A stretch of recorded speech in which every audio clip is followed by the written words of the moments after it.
కడప జిల్లాలో వెలుగు చూసిన దారుణ ఘటనలో మృతి చెందినటువంటి తల్లి లక్ష్మీదేవి అంత్యక్రియలు నేడు జరగనున్నాయి. పోలియో బాధితురాలు అయినటువంటి లక్ష్మీదేవిని ఆమె సొంత కుమారుడు యశ్వంత్ అతి దారుణంగా హత్య చేసినటువంటి ఘటన నిన్న రాష్ట్ర వ్యాప్తంగా సంచలనంగా మారింది. ఇక దీనిపైన పోలీసులు లోతుగా దర్యాప్తు చేస్తున్నారు. పోలీసుల విచారణలో అనేక ఆసక్తికర అంశాలు ఇప్పుడు వెలుగులోకి వస్తున్నాయి.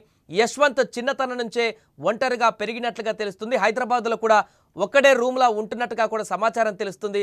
చదువు ఉద్యోగాల నిమిత్తం హైదరాబాద్లో ఉన్నప్పుడు కూడా అతను ఒక్కడే రూమ్లో ఉంటూ ఒక్కడే అన్ని కార్యక్రమాలలో ఒక్కడే నిమగ్నమై ఉంటాడని కూడా తెలిసింది. ఈ విధంగా ఒంటరితనం వల్లే యశ్వంత్ తీవ్రమైనటువంటి మానసిక ఇబ్బందులు ఎదుర్కొన్నట్టుగా కూడా పోలీసులు భావిస్తున్నారు. ఏదేమైనా కూడా ప్రభుత్వ ఉపాధ్యాయురాలైనటువంటి లక్ష్మిని అత్యంత దారుణంగా హత్య చేసినటువంటి ఈ ఘటన సంచలనంగా మారింది. ఈ ఘటన తెలిసినటువంటి తర్వాత తన తోటి ఉపాధ్యాయురాలు కానీ మిగతా స్కూల్కి సంబంధించినటువంటి మేనేజ్మెంట్ అందరూ కూడా ఆమెకు పరిచయస్తులందరూ కూడా నిన్న అక్కడికి చేరుకోవడం జరిగింది. ఈరోజు అంత్యక్రియలు కూడా జరగబోతున్నాయి. ఇక దీనికి సంబంధించి అక్కడ వచ్చినటువంటి ప్రభుత్వ ఉపాధ్యాయులు కానీ స్థానికులు కానీ ఏమనుకుంటున్నారు, అదేవిధంగా అంత్యక్రియలు ఎక్కడ జరగబోతున్నాయి, అక్కడ దానికి సంబంధించిన పూర్తి వివరాలు కూడా తెలుసుకునేటువంటి ప్రయత్నం చేద్దాం. మా ప్రతినిధి కడప నుంచి సుదర్శన్ ఫోన్ లైన్లో సిద్ధంగా ఉన్నారు. సుదర్శన్, లక్ష్మి అంత్యక్రియలు ఎక్కడ జరగనున్నాయి, ఈ రోజు అంత్యక్రియలకు సంబంధించిన అప్డేట్స్ ఏంటి? ఈ రోజు అంత్యక్రియలు నిర్వహించడానికి వాళ్ళ కుటుంబ సభ్యులు ఏర్పాట్లు చేశారు. అయితే ఈ దారుణమైనటువంటి సంఘటన గల కారణాలను, దాని ముందు జరిగిన పర్యవసానాలను మనం ఒకసారి ఆలోచిస్తే కేవలం మానవ సంబంధాలన్నీ ఆర్థిక సంబంధాలతోనే ముడిపడి ఉంటాయని ఈ ఘటనతో మరోసారి నిరూపితమైంది. తల్లిదండ్రులను కేవలము డబ్బులు ఇచ్చే ఏటీఎం లాగానే కుమారుడు యశ్వంత్ ఇంతకాలం భావించాడు. అందువల్లే డబ్బులు ఇవ్వలేదన్న కారణంగానే వాళ్ళతో నాకు ఎలాంటి పని లేదనే ధోరణితో అతను చివరికి తన తల్లి ప్రాణాలు తీయడానికి కూడా వెనుకాడలేదు. దీనికంటే ముందు ఒక ఇంపార్టెంట్ ఇష్యూ మనం చర్చించుకోవాల్సి ఉంటది. తల్లిదండ్రులు పిల్లలు ఉన్నతంగా చదువుకోవాలి, మంచి ర్యాంకులు సాధించాలన్న ఉద్దేశంతో హాస్టల్స్ లో పెట్టి దూరంగా చదివించే ప్రయత్నం చాలా మంది చేస్తూ ఉంటారు. అటు ఉపాధ్యాయురాలుగా ఉన్నటువంటి లక్ష్మీదేవి కూడా అలాగే ఆశపడింది. తన కొడుక్కి బంగారు భవిష్యత్తు ఉండాలంటే మంచి స్కూల్స్ లో హాస్టల్స్ లో చేర్పించి అక్కడే ఉండి చదివిస్తే బాగా చదువుతాడని నమ్మింది. ఇంటర్మీడియట్ నుంచి బీటెక్ వరకు కూడా అతను మొత్తం చెన్నైలో విద్యాభ్యాసం సాగింది. హాస్టల్లో ఉండేవాడు. అయితే తల్లిదండ్రులతో ఏ రోజు కూడా అంత అటాచ్మెంట్ లేదు. ఇక్కడ కూడా స్కూల్ ఎడ్యుకేషన్ కూడా అంతా హాస్టల్లోనే పెట్టి చదివించినట్టుగా మనకు తెలుస్తూ ఉంది. కాబట్టి తల్లిదండ్రులతో సరైనటువంటి సత్సంబంధాలు కానీ ఆ బాండింగ్ కానీ పిల్లలకు లేకుండా పోయింది. ఈ హాస్టల్స్ చదువు వల్ల కేవలం ఆ చదువులో ఏమాత్రం డిస్టర్బ్ అయినా కూడా వాళ్ళు పూర్తిగా ఆ లోక జ్ఞానాన్ని కానీ ఇటు లోకాన్ని కానీ మర్చిపోయే పరిస్థితి, తమ లోకంలో తాము జీవిస్తూ తమ ఆలోచనలో తాము ఉండే పరిస్థితి. అది ఒక రకంగా ఈ కార్పొరేట్ ప్రపంచంలో చదివినటువంటి యశ్వంత్ ఒంటరితనాన్ని ఫీల్ అయ్యాడు. ఆ తల్లిదండ్రులకు దూరంగా ఉండడం ఒకటి, స్కూల్లో స్నేహితులతో గాని ఎవరితో గాని మాట్లాడేవాడు కాదు. చివరికి బీటెక్ అయిపోయి జాబ్ పర్పస్ మీద హైదరాబాద్ లో ఉన్నప్పటికీ ఒక బ్యాచిలర్ గా ఉన్నటువంటి తను కనీసం ఫ్రెండ్స్ తో రూమ్ షేర్ చేసుకోవడానికి కూడా ఇష్టపడేవాడు కాదు. తను ఒక్కడే రూమ్ తీసుకొని ఉండేవాడు. అందువల్లే ఖర్చులు కూడా ఎక్కువయ్యాయి. ఆ మేరకు తల్లిదండ్రులను అడిగితే అంత ఖర్చు ఎందుకు పెట్టాల్సి వస్తుందంటూ వీళ్ళు నిలదీసిన పరిస్థితి. ఈ సిచ్యుయేషన్ అంతా అంటే యశ్వంత్ చదివిన తీరు గాని పెరిగిన విధానం గాని తనను ఒక సైకోలాగా మానసిక ఒంటరితనాన్ని అనుభవించిన వ్యక్తిలాగా మార్చింది. దానివల్లే ఈ మానవ సంబంధాలంటే ఏంటి, తల్లిదండ్రుల యొక్క బాండింగ్ అంటే ఏంటి, వాళ్ళ మీద ప్రేమానురాగాలు ఇవన్నీ కూడా ఒక తెలియని ధోరణి. కేవలం తల్లిదండ్రులు అంటే అవసరానికి కాల్ చేస్తే డబ్బులు పంపిస్తారనే విధంగానే తను భావిస్తూ వచ్చాడు. ఎప్పుడైతే తల్లిదండ్రులు తమ కొడుకు బాగుపడట్లేదు, ఇంకా ప్రయోజకుడు కాలేదు అని కొద్దిగా గట్టిగా మందలించడం గాని అతనికి పంపించాల్సినటువంటి డబ్బుల విషయంలో వెనుకాడే ప్రయత్నం చేసినప్పుడు తను వాళ్ళను తీవ్రంగా ప్రతిఘటించాడు, వ్యతిరేకించాడు. చివరకు తన తల్లితో గొడవ పెట్టుకొని ప్రాణాలు తీసే స్థితికి తన మానసిక స్థితి దిగజారింది. నిన్న జరిగినటువంటి సంఘటన చూస్తే హైదరాబాద్ నుంచే తను డిసైడ్ అయి వచ్చాడు. ఖచ్చితంగా తనను ఆదుకొని తనకు డబ్బులు ఇవ్వని తల్లిదండ్రులు తనకు వద్దు అనే ధోరణితోనే తను వచ్చాడు. వచ్చి రాగానే జస్ట్ హాఫ్ అన్ అవరే అదే సమయంలో తండ్రిని ప్లాన్ గా వాంటెడ్ గానే బెడ్రూమ్ లోకి పంపించి తలుపేసేశాడు.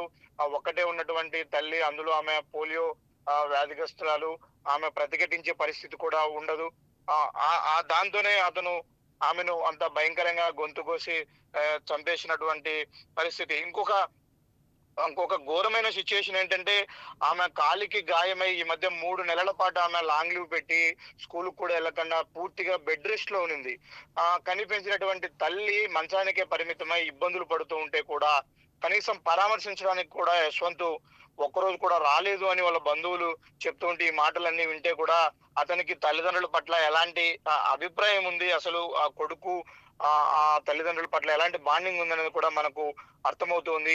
తనకు కావాల్సినటువంటి డబ్బులు పంపిస్తే చాలు అంతవరకే తల్లిదండ్రుల పాత్ర అన్న ధోరణితోనే తను పెరిగాడు. 3 నెలలు మంచానికే పరిమితమైన తల్లిని కేవలం పరామర్శించలేదు, ఫోన్ కూడా చేయలేదు. ఆ మధ్య కాలంలో కనీసం డబ్బు కోసమే ఫోన్ చేస్తాడు, ఆ విషయాలే మాట్లాడతాడు, పెట్టేస్తాడు. కాబట్టి నిత్యము ఒంటరితనాన్ని ఫీల్ అవడమే ఇతని మానసిక స్థితిని ఈ విధంగా మార్చింది. ఆ కోణంలోనే తను హత్య చేసేంత వరకు కూడా తను దిగజారాల్సి వచ్చిందంటూ కూడా పోలీసులు కొంత అనాలిసిస్ చేస్తూ ఉన్నారు.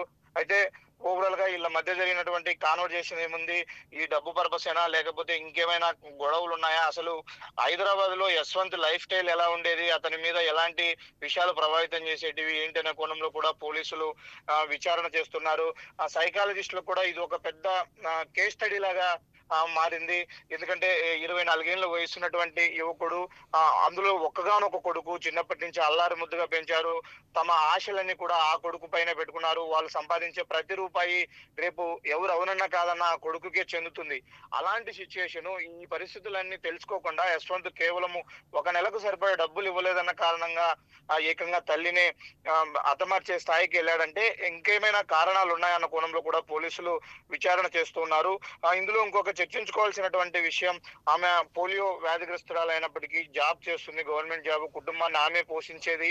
వాళ్ళ తండ్రి చిన్న చిన్న ఉద్యోగాలు చేసేవాడు, విజయ్ భాస్కర్ రెడ్డి. అలాగే కొద్ది రోజులు వైన్ షాప్ లో కూడా ఆయన వెయిటర్ గా పనిచేసినటువంటి పరిస్థితి. అయితే ఈమె మంచానికి పరిమితమైనప్పుడు దగ్గరుండి భర్తే అన్ని చూసుకున్నాడు. అంటే కుటుంబాన్ని పోషించేది పూర్తిగా లక్ష్మీదేవి. తనకు వచ్చేటువంటి ఉపాధ్యాయులుగా పనిచేస్తున్న వల్ల వస్తున్నటువంటి జీతంతోనే కుటుంబాన్ని పోషించే మొత్తము ఆమె ఆరంభారం భరించేదైనప్పటికీ కూడా పోలియో వ్యాధిగ్రస్తురాలు అయినటువంటి ఆమెను ఒక చిన్న చూపు, ఆమె పట్ల చులకన భావం, ఏముందిలే మా తల్లి అనే ఒక చులకన భావం కూడా మొదటి నుంచి కూడా ఇతని ఆలోచన విధానంలో డెవలప్ అయింది. అందుకే ఈ స్థాయిలో ఇట్లా దిగజారి ప్రవర్తించాల్సి వచ్చింది. ఇంత సైకోలాగా మారి చివరికి హంతకుడుగా మారాల్సిన పరిస్థితి వచ్చింది. బంధువులందరూ కూడా చెప్తున్నారు, ఇది మొదటి నుంచి వాళ్ళందరికీ కూడా తెలిసిన విషయమే. అతని ధోరణి ఎలా ఉండేది అనేది సుమన్ టీవీ చుట్టుపక్కల ఉన్న వాళ్ళందరినీ కూడా కొంత విచారించే ప్రయత్నం చేసింది ఈ సంఘటన మీద. ఏంటి ఎలా ఉండేవాడు అంటే మొదటి నుంచి, అంటే స్కూలు ఎడ్యుకేషన్ నుంచి కూడా తను ఆ సెల్ ఫోన్ తీసుకొని ఎప్పుడు కూడా హెడ్ ఫోన్స్ చెవులో పెట్టుకొని సాంగ్స్ వింటూ ఉండేవాడు. కనీసం వీధులో గానీ స్కూల్లో గానీ ఎలాంటి ఫ్రెండ్స్ సర్కిల్ లేదు అతనికి, ఎవరితో చుట్టుపక్కల వారితో మాట్లాడేవాడు కాదు. అలాగని ఇంట్లో ఉన్నటువంటి తల్లిదండ్రులతో కూడా సరిగ్గా ప్రవర్తించేవాడు. అది కేవలం పూర్తిగా తన లోకం వేరు అనే విధంగా తను లైఫ్ స్టైల్ కొనసాగింది. అతనుతో మాకు ఎవరికి కూడా ఎప్పుడు ఎలాంటి పరిచయాలు లేవు, ఎవరిని పలకరించేవాడు కాదు, అతనితో ఎవరు ఫ్రెండ్షిప్ చేసేవాళ్ళం కాదని కూడా ఆ చుట్టుపక్కల ఉన్నటువంటి వాళ్ళు చెప్తున్నారు. అయితే గొడవ నిన్న ఒక్కరోజు జరిగింది కాదు, గతంలో కూడా జరిగింది.